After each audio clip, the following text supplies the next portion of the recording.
Imaginez un instant ne plus dépendre d'un salaire fixe, ne plus avoir à répondre à un patron, à des horaires imposés ou à des contraintes qui grignotent votre temps et votre énergie.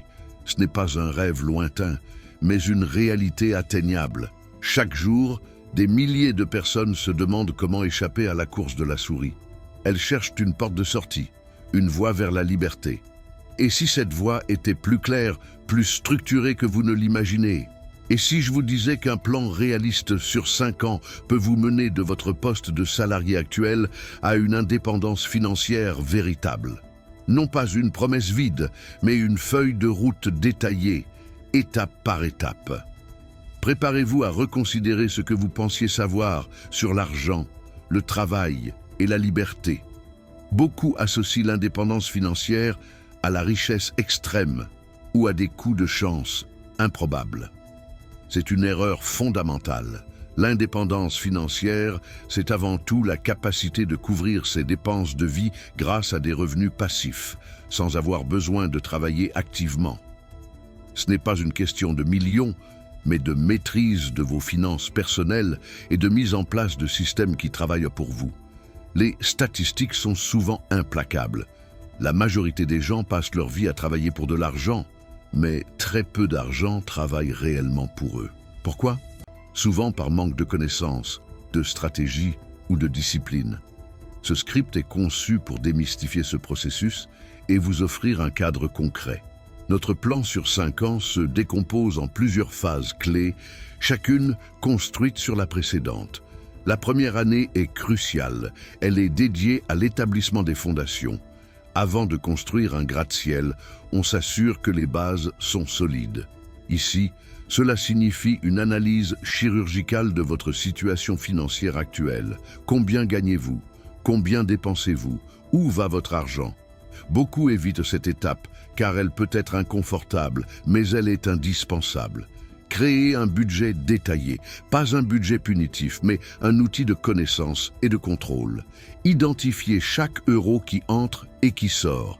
Vous serez probablement surpris de découvrir des dépenses superflues qui siphonnent vos revenus. Une fois ce diagnostic établi, l'objectif est clair. Augmentez votre marge d'épargne. Cela peut passer par la réduction des dépenses non essentielles, les cafés quotidiens, les abonnements inutilisés, les sorties impulsives, ou par l'augmentation de vos revenus. L'augmentation des revenus, même modeste, est un levier puissant. Cela peut être une négociation salariale, des heures supplémentaires ou le lancement d'une petite activité secondaire. L'idée est de créer un surplus financier systématique que vous pourrez ensuite investir. Simultanément, la première année est le moment idéal pour éliminer les dettes coûteuses. Les dettes de consommation, cartes de crédit, prêts personnels avec des taux d'intérêt élevés sont des boulets qui freinent toute progression. Priorisez leur remboursement. Chaque euro libéré des intérêts est un euro qui peut travailler pour vous. La deuxième année marque le début de l'investissement et de la diversification. Avec des bases financières solides et un flux d'épargne constant, vous êtes prêt à faire travailler votre argent. L'erreur commune est de penser qu'il faut être un expert pour investir. C'est faux. L'investissement intelligent commence par des principes simples. La compréhension des intérêts composés, la diversification et la patience. Commencez par des investissements à faible risque et à rendement stable, comme les fonds indiciels, ETF, qui suivent le marché boursier. Ils offrent une diversification automatique et des frais réduits. Renseignez-vous sur les assurances-vie, les plans d'épargne retraite et les comptes titres. Comprenez les bases de la bourse sans vous laisser intimider par la complexité apparente. L'objectif n'est pas de devenir un trader expert, mais un investisseur averti. Parallèlement, commencez à explorer des sources de revenus complémentaires qui ne dépendent pas de votre temps. C'est le début des revenus passifs. Il peut s'agir de l'immobilier locatif, via l'achat d'une petite propriété ou d'une part de SCPI, la création de contenus numériques, un blog, une chaîne YouTube, des livres électroniques ou même des dividendes d'actions. L'idée est de semer des graines qui germeront au fil du temps. La troisième année est dédiée à la croissance accélérée et à l'optimisation fiscale. votre épargne et vos investissements commencent à prendre de l'ampleur. C'est le moment d'affiner votre stratégie. Revoyez votre portefeuille d'investissement. Est-il suffisamment diversifié? Vos objectifs financiers ont-ils évolué? Il est crucial de se familiariser avec les leviers fiscaux. Dans de nombreux pays, il existe des dispositifs qui permettent d'optimiser ses revenus d'investissement, de réduire ses impôts ou de bénéficier d'avantages fiscaux sur l'épargne et la retraite. Un bon expert comptable ou conseiller financier peut vous guider, mais une compréhension de base est essentielle. Ne laissez pas le fisc grignoter vos gains durement acquis. C'est aussi l'année où vous devriez sérieusement envisager de développer un ou plusieurs projets générateurs de revenus passifs plus significatifs. Si vous avez commencé un blog, travaillez à le monétiser davantage. Si vous investissez en bourse, augmentez vos contributions régulières. Si vous explorez l'immobilier, cherchez une deuxième opportunité ou améliorez la rentabilité de la première. La clé est de ne pas se reposer sur ses lauriers, mais de continuer à pousser. La quatrième année est celle de la consolidation et de l'expansion. Vous avez maintenant un portefeuille d'investissement qui génère des revenus et vos sources de revenus passifs commencent à être tangibles. L'objectif est de sécuriser ces acquis et de les faire fructifier davantage. Cela implique une gestion plus proactive de vos actifs. Est-ce le bon moment pour rééquilibrer votre portefeuille? Faut-il vendre certains actifs pour en acquérir de nouveaux plus prometteurs?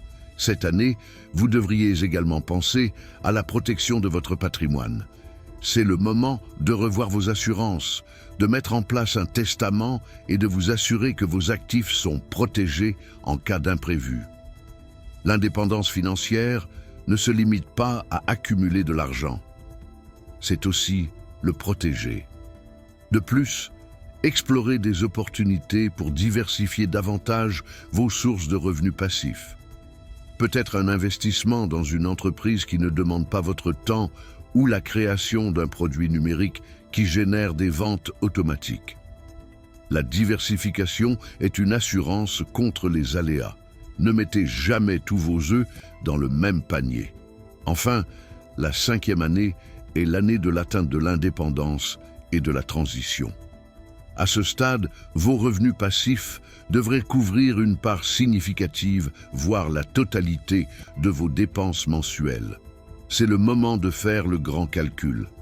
Combien vous faut-il réellement pour vivre confortablement sans le stress du salaire? Une fois ce chiffre établi et vos revenus passifs confirmés, vous pouvez envisager la transition. Cette transition ne signifie pas nécessairement arrêter de travailler du jour au lendemain. Pour certains, ce sera une retraite anticipée. Pour d'autres, ce sera l'opportunité de se lancer dans des projets passionnants qui ne sont pas motivés par l'argent, mais par la passion. C'est la liberté de choisir. C'est la liberté de passer plus de temps avec votre famille, de voyager, d'apprendre une nouvelle compétence ou de vous consacrer à une cause qui vous tient à cœur. L'indépendance financière n'est pas une fin en soi. C'est un moyen d'atteindre une vie plus riche de sens. Cette année est aussi le moment de planifier pour l'avenir à long terme. Comment allez-vous maintenir et faire croître votre patrimoine? Comment allez-vous gérer les imprévus? La formation continue et l'adaptation aux nouvelles opportunités sont essentielles. Ce plan de 5 ans est un cadre, pas une prescription rigide. La vie réserve toujours des surprises. Il y aura des défis, des doutes, des moments où vous aurez l'impression de stagner. La clé est la persévérance et l'adaptabilité. Apprenez de vos erreurs, ajustez votre stratégie si nécessaire et ne perdez jamais de vue votre objectif final. L'indépendance financière n'est pas un sprint, c'est un marathon. Et comme tout marathon, il exige de la préparation, de la discipline et une vision claire de la ligne d'arrivée. Alors, êtes-vous prêt à prendre le contrôle de votre avenir financier? Le chemin ne sera pas toujours facile, mais la récompense, la liberté de choisir votre vie en vaut amplement l'effort. Commencez dès aujourd'hui. Faites ce premier pas, si petit soit-il. Créez votre budget, réduisez une dépense superflue, Lisez un livre sur l'investissement. Chaque action compte. La liberté financière n'est pas un privilège réservé à quelques-uns. C'est le résultat d'un plan clair, d'une discipline constante et d'une volonté inébranlable. Et vous avez ce qu'il faut pour y arriver. Si ce guide vous a été utile et a allumé une étincelle en vous, n'oubliez pas de laisser un pouce bleu, de partager cette vidéo avec quelqu'un qui pourrait en bénéficier et de vous abonner pour ne manquer aucune de nos futures explorations sur la liberté financière. Vos commentaires et questions sont précieux, alors n'hésitez pas à les partager ci-dessous. Quel est le premier pas que vous allez faire aujourd'hui vers votre indépendance financière?